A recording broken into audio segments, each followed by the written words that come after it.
XTV নিয়োগ সংবাদের তরফ থেকে জানাই আবারও একটি বড় চাকরির নিউজ।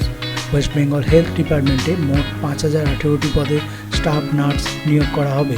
যারা এতদিন এএনএম জিএনএম করে কমপ্লিট করে রেখেছিলে তাদের জন্য সুখবর। West Bengal health department staff nurse grade 2 তাদের রিক্রুটমেন্টের ঘোষণা জানিয়েছে। আগামী 13ই আগস্ট সকাল 10টা থেকে ফর্ম ফিল আপ শুরু হবে এবং 23রা সেপ্টেম্বর দুপুর 2টো পর্যন্ত ফর্ম ফিল আপ চলবে। তোমরা এখানে দেখতে পাচ্ছ যে বেসিক বিএসসি নার্সিংয়ের জন্য টোটাল 2330টা পদ নিয়োগে হচ্ছে। পোস্ট বেসিক বিএসসি যাদের আছে তাদের জন্য 252টি, জিএনএম ফিমেল যারা আছো তাদের জন্য 2092টি ও জিএনএম মেল যারা আছো তাদের জন্য 344টি।